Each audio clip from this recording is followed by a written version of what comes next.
Good.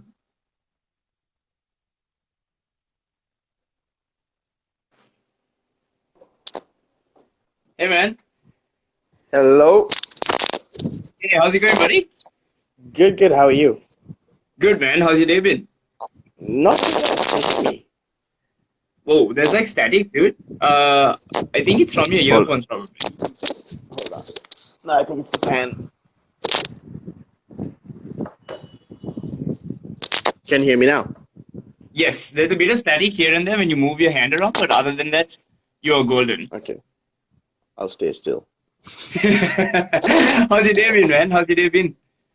Not too bad. Not too bad. Haven't been doing much really. Amazing, bro. Thank you so much for making the time, man. Let's get started. Thank you No for worries. being here and having a chat with us. I think it'll be interesting to get your insight on a few questions we got today and a few questions that I personally have as well. But Avijja, thank you so much, man. This is Avijja. He's the co-founder of Vanya Safaris, but he's also a conservationist and he fights for animal welfare and some of the things that are happening around the parks as well, which we'll get into during this conversation. But tell us all about you, man. You co-founded Vanya Safaris with my uncle. Oh, really? Okay. That's pretty cool. Didn't know that part. So Yeah, yeah, well, I didn't until I researched as well. So, that's cool. So yeah, we started Vanya Safaris about 2 years ago now. And yeah, it's been good. But other than that, pretty much being a wildlife guy all my life. I mean, my parents are big into wildlife as well. So the first time they took me into the parks was around 3 years old. So since then, it's been constant in my life. And I think the older I got, I realized this was what I wanted to do, and then pursued it. So yeah, that's pretty much it. And then coming back from uni, I worked as a ranger at leopard trails for about 5 years, and then moving on, I started Vanya Safaris after that. So yeah, it's been a cool journey. amazing, man. And obviously, there is a lot of safari organizations and rangers that take you around in different parks. What makes Vanya Safari, and what's your unique selling point when it comes to Vanya Safari? So initially, when we started as an outbound travel agency where we do privately guided safaris outbound. So we look at India, Africa, Borneo. But then we also then realized, look, Sri Lanka's got so much to offer, and instead of looking outwards, let's look inwards. And then we started to sort of build an inbound operation. But then last year we had the Easter attacks, and then this year we've got COVID-19. So that sort of stalled a bit. But I mean, once everything settles down, we'll get back into that. But what we offer is, how to put it, is privately guided photographic safaris.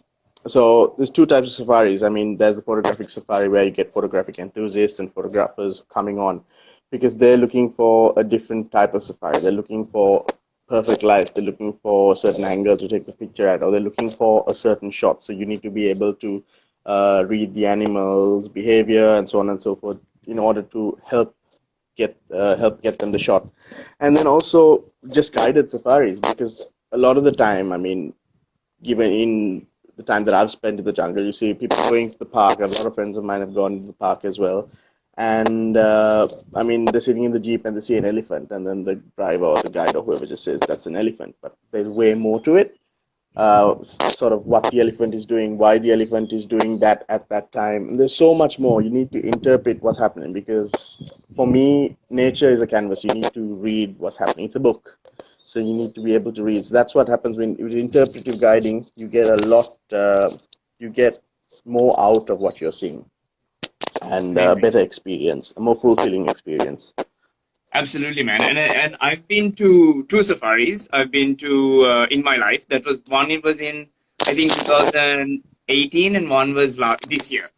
Last year, sorry, 2019.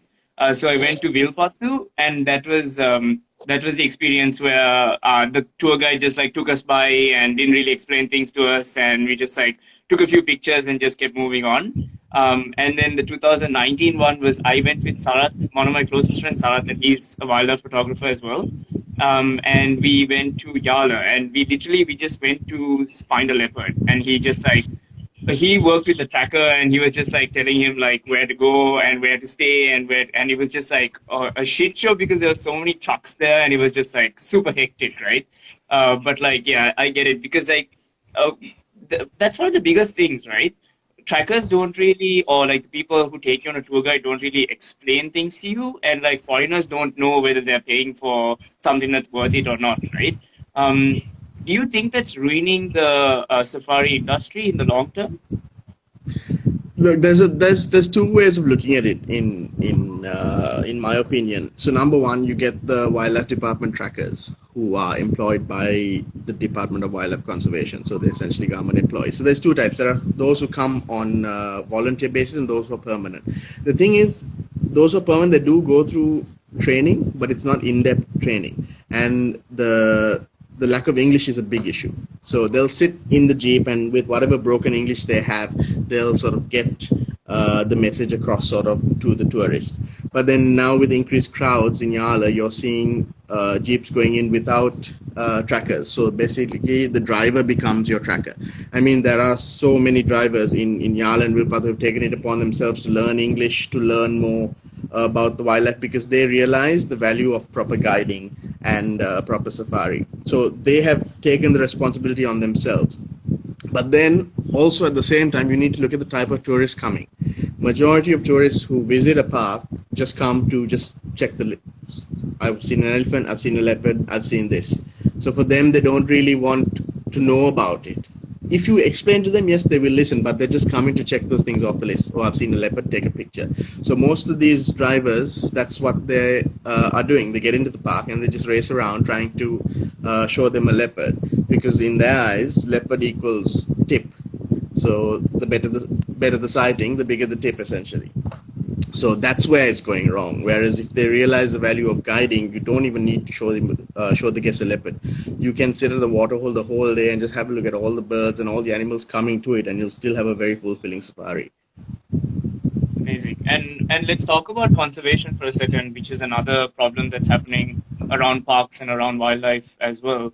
One of the articles I was reading, you mentioned that Bullet was one of the elephants that used to come all the time, but now with increased feeding of tourists and other like trackers and all of these things, there's so many elephants that come up to the fence, and they're not really used to fending for themselves. Now they're getting used to people feeding them, and it's affecting their natural habitat and the way they act as well.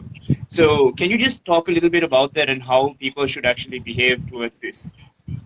So regarding the Udawala Way issue, there used to be just the one single fence by the side of the road that you used to drive along, which you've probably seen, and there used to be a lot of elephants coming because people used to feed them, and it started becoming a problem. So what they did was they actually put a second electric fence about 200-300 meters in, and they chased the elephants off. But what happened is a few of the elephants actually got back into that little gap, and they just hang out in that area because they're so used to people feeding them.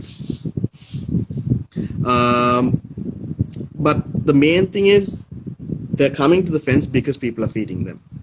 So if people stop feeding them, the elephants are going to realize, look, there's no food here, let's go back out to the jungle. I mean, it's easier said than done because, of course, you get a tourist coming, there's an elephant there, and then someone says, okay, look, give it a watermelon. And they're going to be like, yeah, sure, let's do that, even though there are both saying it's wrong, don't do it, these are wild animals. So I think more responsibility has to be taken by government and the wildlife department. Start charging people, put people on patrol there so that when people get down to feed these animals, you sort of chase them off.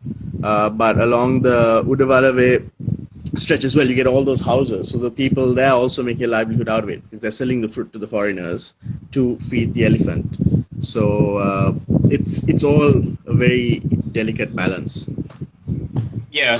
And I actually want to tap on as well, like one of your experiences, like when you do photography, because you've done a bunch of like wildlife photography as well. What is the longest amount of time that you spent to take a picture, and what was the animal? Gosh, that's a tough one.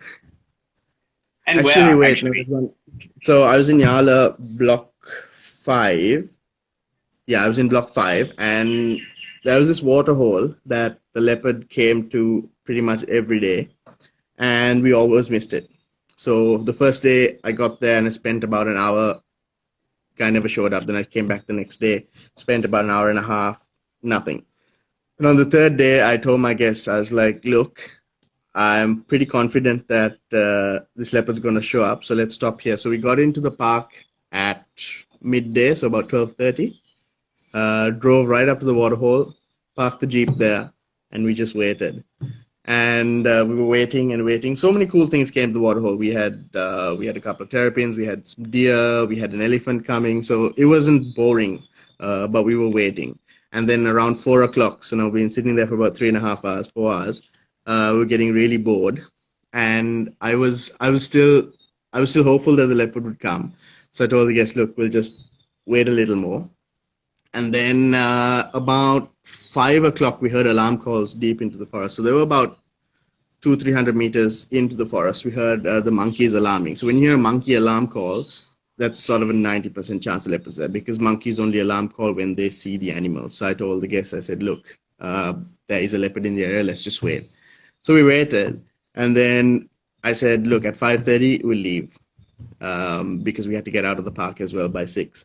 So at 5:25, I said, all right, guys, let's get comfy. Let's start to pack up to leave. And just as we were about to start the engine, I just looked over, and this leopard sitting at the waterhole just staring at us. And we're like, okay, Whoa. right, paid off. And then she was there for about a good 15 minutes. She just sat there and drank water, and it paid off. So we were there from 12:30 till 5:30. Amazing, amazing. And I can see in the chat that we have quite a few mutual friends in Avijja and Yannick as well, which is interesting. But yeah, man, I actually want to tap into. Let's talk about animal welfare, right, and the animal welfare bill. So there's a lot of unfortunate things going on with the death of that leopard that was beaten up. There's dogs that are being shot everywhere. There's elephants that are being used for hares that have not been fed properly, etc. So I've had a look at the bill as well, and there's a lot of loopholes in it. And the biggest problem is if that bill comes into play, there's a lot of loss in the poultry market. There's a lot of loss in so many other markets that certain officials will lose out in terms of incomes as well. So, what are your personal thoughts with the welfare bill, and what are the steps that activists can take and like conservationists can take to at least make a difference? Look, the welfare bill is essential, in my opinion, but it needs to be formulated and done properly, because you can't just say, okay, we need a welfare bill and just put something in there, because it covers not only wild animals but then domestic animals, everything, the whole spectrum of things. So it really needs to be looked at properly, and everyone needs to come together and put the differences aside, because I see that a lot happening in Sri Lanka. Like people they're just thinking about themselves. It's like, oh, for example, it's like I'm doing my research on this, so therefore if you're doing your research on this, I'm not friends with you. It's just like, stop it. Work together, because you're all working for the common cause, the same thing, conservation. So just put your differences aside and work together. And that's what I don't see happening here a lot. It does happen, don't get me wrong, but not as much as you'd like to see it. So all these people, I mean, be it the people fighting for pets and domestic animals, those fighting for wild, everyone needs to get together, sit down and come up with an action plan and formulate what exactly needs to go into this bill, how to avoid loopholes and so on. And then pass it in parliament. Because like for now, if you look at the paraharas and the elephants, I mean, it's now more a status symbol. Though I own an elephant, it's going in the parahara, more than the actual cultural value of it. Because originally there were never elephants in the culture. It's just something that has come throughout. I mean, when we were kids, we never understood this. I mean, me personally, I've been in the parahara on top of an elephant's back, but I never understood at that time. But it was when I got older that I realized, shit, there's something very wrong here. And that also has to do with the education system. This needs to be instilled in the children at a very young age. You need to bring it into the curriculum, because there's no point trying to tell a person who's been doing something wrong for 25 years, suddenly, oh no, that's wrong, because that's all they've been doing.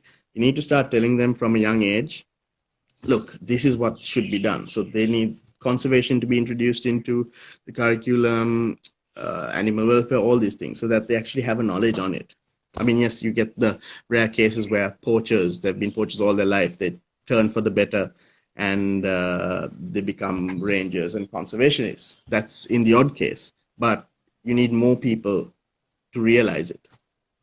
Absolutely, man. And I think that um, even beyond that, like if you see from a fact that there's so many people, activists and conservationists fighting for it, right? And I agree that people should come together and have a discussion and have an intellectual like thought process of how this can be done.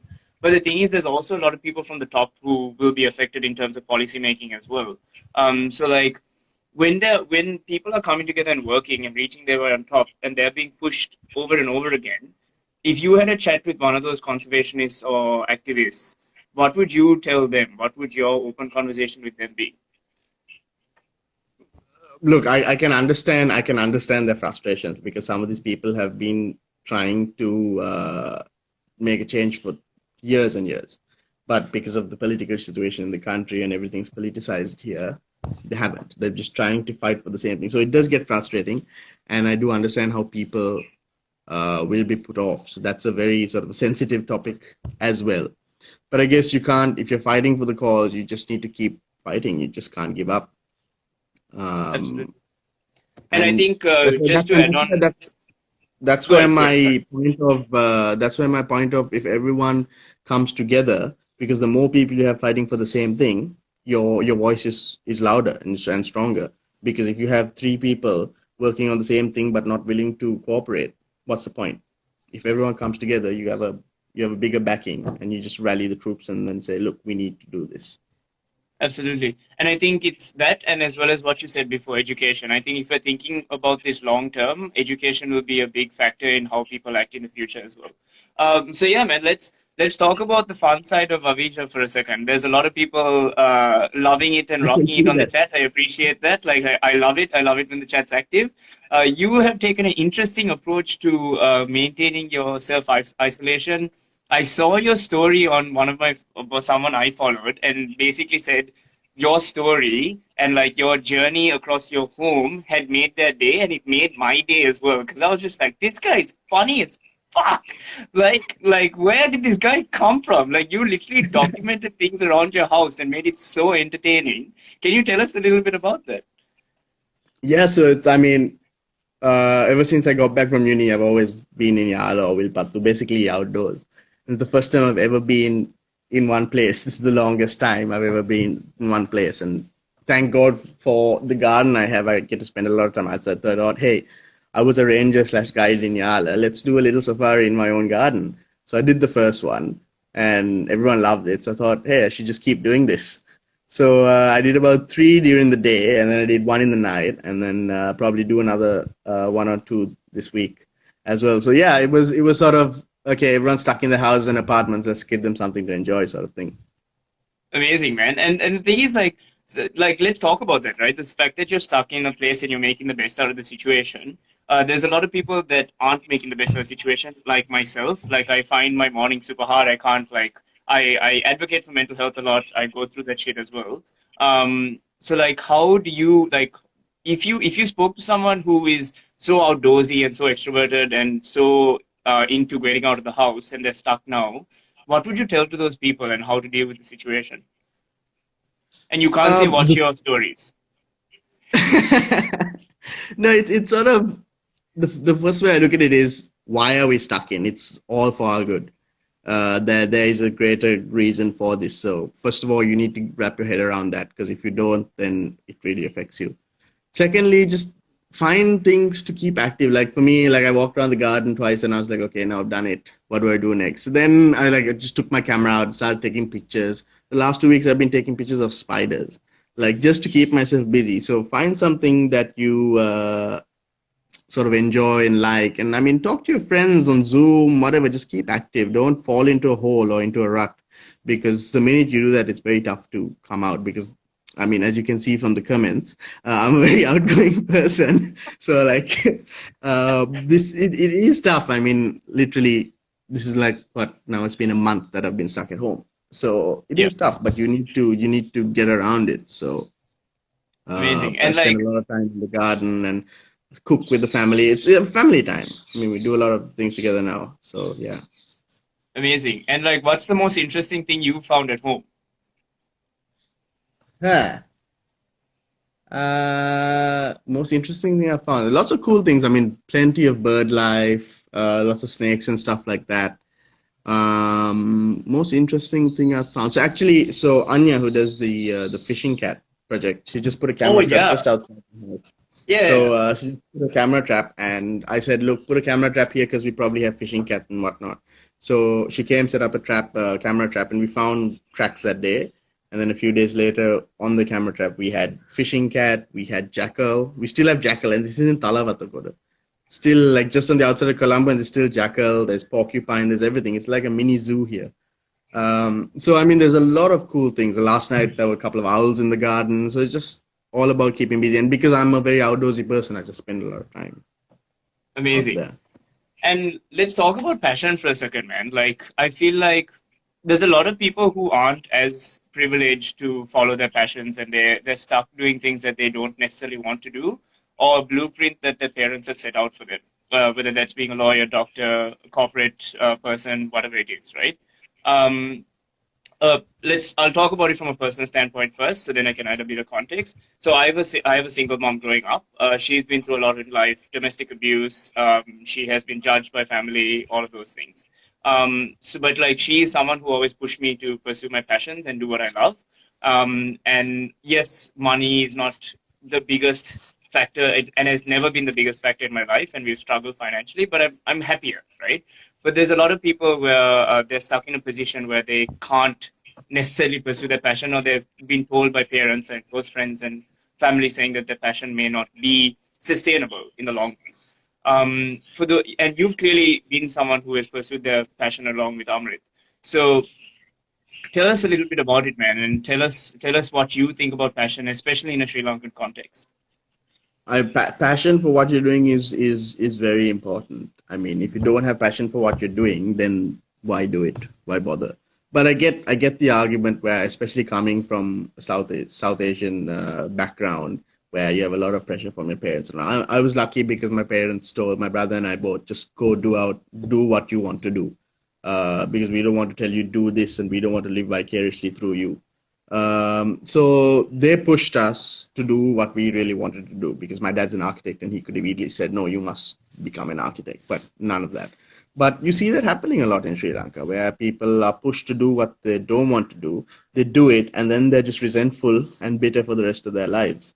So that's one thing you must all, even if you can't pursue your passion professionally, do it as a hobby or something. Just make sure you don't lose it, because when that happens, that's when everything starts building up. Like, even if you're passionate about something but doing a different thing, make sure you hold on to that passion as a hobby, or as a secondary job or something like that, because that really helps you move forward. Because one day you might realize, look, this is really my passion, and I'm going to go for it. So I think that's very important, especially in a Sri Lankan context, because like I know people who've done medicine, gone to do medicine, and then 4 years down the line saying, "Look, I don't want to do this. I want to switch to something else." That's a lot of time and money spent as well. But Absolutely. I mean, I guess you have to be lucky. You need to have parents who will support you as well. Yeah, So yeah. and I think just to add to that as well, if you're in a situation that you really can't go against your parents, or like not go against, but like pursue it in any sense, but like just have it as your side hustle in a sense, keep it going, and then if people, as soon as you can show your parents like portfolios and clients and people who are coming for your work, and you can show like a revenue flow as well, then you can say, hey, like this is actually sustaining me. This is something I'm happy about, but it's also sustaining me. So like that can be a mindset shift as well, because I think the biggest thing is parents are at the end of the day looking for your best interest in their mind, Oh, for right? And it's just that the way they articulate it in a Sri Lankan context is different, right? And it can be just like, no, I know what's right for you, but they're just being like, I know what's safe for you. I know what you can do to be safe and be secure in life. There's a difference, right? And that mindset shift is when you have to really take it and be like, actually, they care about me, but let me hold on to my passion as well. So Yeah, yeah, man, because thanks for you adding on. shouldn't lose it. You shouldn't lose your passion, because the minute that happens, you'll start seeing issues, because then you start, like I said, resenting everyone around you, becoming bitter. You just hold on to that. Absolutely, man. And I want to ask you, dude, like, you've had a good support system. You've had good friends around you that are basically bullying you throughout this chat, which is fucking awesome. But like, Yeah. have there been moments in your life that you've like had any like moments that you just felt lost, or you were just like, this is not working out, or maybe this is not something I want to do, or this is just too hard? Like, have you had any of those moments? And if you have, what have you done to get out of it? Because the thing is, even if you have a support system, it takes you to action it to get better. It takes you to action it to get out of that situation. So, can you just give us some examples if you've had any? Oh yeah, definitely. One thing would be when I was in uni. So I was at uni in Sydney at Macquarie, and I went across, and sort of my first year, I was just like, nah, I just want to go home. Because like, yeah, as much as I was doing a degree in what I enjoyed, I just didn't feel at home.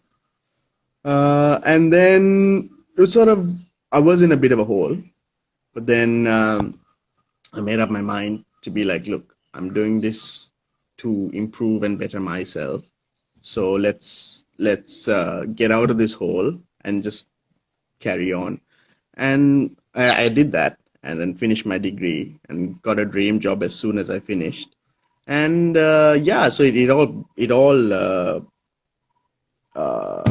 sort of worked out for the better. But there have been times like that. That's just one example, but there have been times like that um, a lot where you feel down, you feel lost, you don't know what you're going to do. And that's when you need a support system, you need faith, you need all those things, because otherwise it's very tough. Amazing. Brother, it's been an absolute pleasure chatting with you. I just want to say thank you for taking the time, and thank you to your friends as well for joining and making the chat super fun as well. I've been reading all the comments, and to answer someone's questions, how do I have a poker face and not responding to your comments as such? Because I've done 109 guests in like 22 days, so I have gotten used to these type of comments and like putting that fake poker face on. Avishka is going off. He slapped it. Yeah, he is.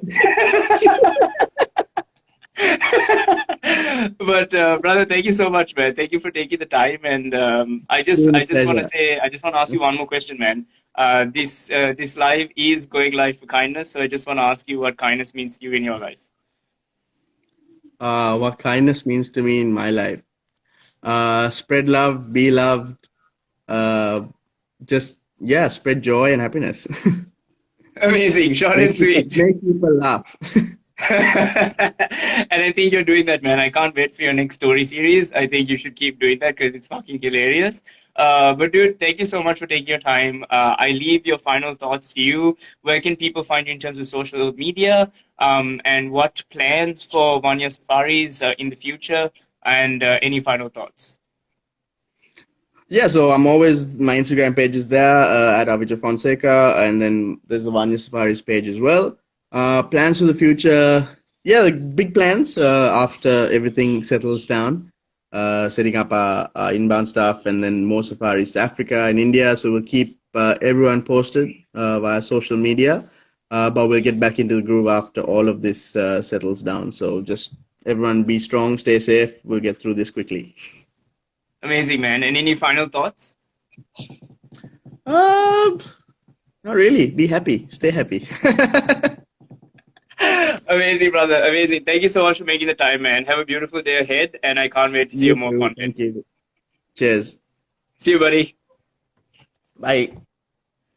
So, guys, that was Avijja, Avishka, Rajiv, Fat Fellow. Thank you so much for making the chat super funny and super interactive as well.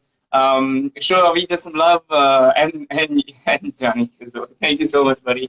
And Auntie, thank you, Auntie, for joining as well. Thank you for joining. Show him some love. For the people who don't know Avijja and don't know 1 year safaris, go show them some love. Be prepared for more safaris. I've been to 2 safaris in my life, and they have been awesome. And if 1 year safaris can provide that experience for you as well, that would be fantastic. So I will share everything at the end of the day as well. But thanks for joining. I'll be taking a quick 28-minute break, and we'll